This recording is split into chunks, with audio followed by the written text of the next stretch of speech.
El inquietante caso fue conocido como la matanza de los turcos.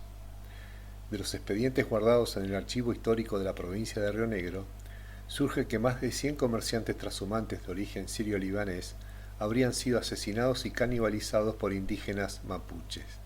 Una historia tenebrosa con un trasfondo de intereses poderosos detrás. Los mercachifles. A los vendedores trashumantes se les conoció en la zona como mercachifles, debido a su costumbre de anunciarse a las poblaciones o estancias donde llegaban, haciendo sonar una especie de silbato o chifle. Apertura de comillas. Eran libaneses apenas llegados al país, que salían desde Neuquén y General Roca en grupos de 2 y 3, acompañados por algunos peones y vaquianos con caballos y mulas cargados de ropa, telas y otros artículos. Cierre de comillas. Así los describe el escritor y historiador Elías Chucair en el reportaje de 2009. Partida sin regreso. Las desapariciones de turcos, genérico en Argentina de todo ciudadano árabe cualquiera sea su nacionalidad, ocurrieron entre 1905 y 1908, o quizás también durante la primera mitad de 1909. La primera denuncia formal sobre desaparición de ciudadanos sirio-libaneses en Patagonia fue presentada en abril de 1909 en el paraje El Cuy, de apenas un centenar y medio de habitantes, por el comerciante Salomón El Daouk, ante la falta de noticias de José Elías, quien, acompañado del peón también árabe Kesen Essen, se internara en la Patagonia unos meses antes. El denunciante agregó que Elías había partido desde General Roca en agosto de 1908 con mercadería suya y pactado que regresaría antes de noviembre. Era habitual que sirios libaneses ya instalados en el país ayudaran a sus paisanos recién llegados con mercaderías en consignación a fin de que pudieran comenzar una actividad rentable. Estos se internaban en la meseta ofreciendo productos en las poblaciones y estancias que estaban más alejadas y apartadas de las rutas habituales, volviendo varios meses después. También informó el denunciante que Elías y su peón habían sido vistos por última vez en octubre de 1908, en el paraje conocido como Lanzanilleo, agregando que unas semanas después fueron vistas las 2 mulas y el caballo de Elías deambulando solos por la meseta, por lo cual tenía la seria sospecha que Elías y su peón podrían haber sido asesinados. La punta de la madeja. Los rumores sobre turcos desaparecidos en Patagonia crecían.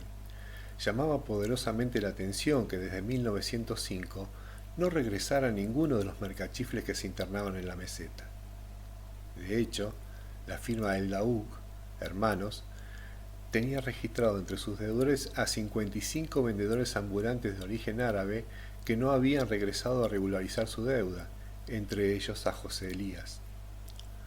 Por lo tanto, cuando el comerciante presentó la denuncia formal, el gobernador del entonces territorio de Río Negro, Carlos Gallardo, ordenó de inmediato al jefe de policía investigar lo que estaba sucediendo. Designaron al comisario José Torino, un estricto funcionario que no dudaba en utilizar mano dura para castigar a vagos, maleantes y forajidos. Torino conformó una partida de 10 hombres curtidos en la bravura y clima de la región. Y el conocimiento que los turcos solían salir de General Roca hacia el sur y recorrían el territorio en 2 o 3 meses, pasando sobre el final de ese periplo por el paraje Lanzanilleo y más tarde por Lagunitas, realizó el mismo recorrido. Al principio se encontró con el silencio obstinado de los pocos pobladores de la zona. Todos los habían visto pasar, pero no sabían nada más sobre ellos. La confesión. Todo cambió cuando detuvieron a unos mapuches que, interrogados, confesaron varios crímenes, pero ninguno estaba relacionado con las desapariciones de turcos. Fue entonces que el olfato de investigador del comisario Torino le guió directamente hasta Lagunitas, donde procedió a detener a un menor llamado Juan Aburto. El joven confesó enseguida que en el toldo, vivienda o choza, de Ramón Sañico, habían matado algunos días atrás a 3 sirios. También que en otras oportunidades habían asaltado y matado a los turcos que llegaban hasta allí. Con la suerte ahora de su lado, Torino llegó hasta el toldo de Ramón Sañico, quien ya había huido, pero pudo recuperar varios objetos robados. El rápido despliegue policial permitió ir apresando a todos los integrantes de la banda y recolectar pruebas. No tardó en localizar los toldos de Antonio Cuese, quien al parecer era mujer que vestía de hombre, y Machi, bruja o curandera, conocida bajo el alias de Macagua. Junto a ella estaba el Winca, hombre blanco, Pablo Verbranes, chileno, alto, rubio, de ojos verdes y elegante vestir de negro, tal lo describe el historiador Elías Chucair, cuya curiosa personalidad le llevaba a ser bandolero de un lado de la cordillera y juez en Tolten, Chile. Ambos, la Machi y Verbranes, ejercían el liderazgo sobre los capitanejos comandados por Pedro Villa, Bernardino Aburto, Francisco Muñoz y Julián Benigno Muñoz, todos ellos con frondosos portuarios delictivos. Durante los 4 meses que duró la investigación, el comisario Torino detuvo e interrogó a unas 80 personas. Es conveniente en este punto situar en la región y en la época que ocurrieron estos hechos. En aquella época, las poblaciones más numerosas en la zona eran el Coy, con 1,5 centenar de habitantes, y Lagunitas, de apenas 1 centenar. En su gran mayoría la población eran indígenas procedentes desde Chile que se dedicaban a la crianza de ganado lanar y yeguarizos, además de la cacería de avestruces y guanacos. Sin embargo, la ausencia de control policial favorecía también la presencia de delincuentes dedicados al robo, el pillaje y todo tipo de crímenes. Eran tiempos en que lo habitual era el robo y tráfico de ganado a Chile. Fue en ese lugar desierto y peligroso en que los mercachifles se aventuraban con sus carros cargados de productos. La violencia. Según consta en las declaraciones, los capitanejos, al recibir noticias de la llegada de algún mercachifle a la región, reunían a sus secuaces e invitaban a los comerciantes ambulantes con asado de cordero, vino y otras delicias. En cuanto se descuidaban, los mataban y procedían a robarles el dinero, ropa, alhajas y la mercadería que transportaban.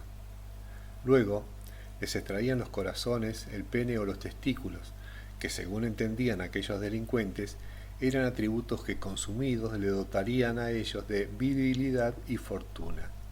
Aquellas partes eran charqueadas, asadas y posteriormente repartidas entre todos los participantes. Según algunos autores, que no he podido comprobar tales dichos, antes de comer un pedazo del corazón del turco José Elías, Julián Muñoz les dijo a los presentes: antes yo era capitanejo y sabíamos pelear con los wincas, sabíamos comer corazones de cristianos, pero de turco no he probado nunca, y ahora voy a saber qué gusto tiene. El resto de los cadáveres y pertenencias no robadas eran incinerados. Una vez reducidos, los huesos eran molidos y guardados, ya que, según creían, era un útil gualicho o conjuro que servía para no ser descubiertos. En cuanto a la Machi Macagua, otros detenidos la señalaron como la encargada de extraer las vísceras para realizar con ellas remedios. En su rancho, de hecho, se encontraron varios corazones y partes humanas desecadas.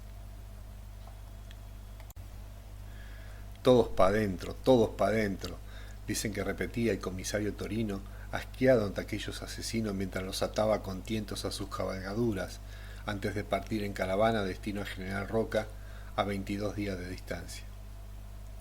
Antes de arribar con los 45 hombres y 8 mujeres detenidos, la ciudad tuvo que solicitar refuerzos policiales ante la conmoción general que produjo el descubrimiento de hechos tan repulsivos. Cosas raras, injusticias y complicidades. Quizás habrá sido por sus poderes mágicos, no se sabe, pero la Machi nunca fue arrestada. El comisario Torino la describió como una mujer vieja y moribunda, postrada en una cama con tuberculosis avanzada y sífilis, y que por eso no la llevó con el resto de los detenidos. Sin embargo, unas semanas después, le llegó información sobre que la Machi había sido vista vagando por el desierto. Envió una comisión policial, pero la toldería estaba desierta. Lo curioso es que sobre una mesa habían dejado un papel firmado por un poderoso patrón de estancia de la zona que le pedía al comisario dejar a la mujer tranquila porque era una buena persona y no le hacía mal a nadie. Misterio. Las acusaciones por abuso de autoridad y procedimientos ilegales para obtener las declaraciones de los detenidos llevó a que el comisario Torino y sus hombres fueran encarcelados y suspendidos. Sí, así como estamos relatando. Torino y sus hombres fueron encarcelados y suspendidos. El juicio duró 4 años y ninguno luego retornó a la institución policial. Sin embargo, la mayoría de los procesados recuperaron su libertad al poco tiempo.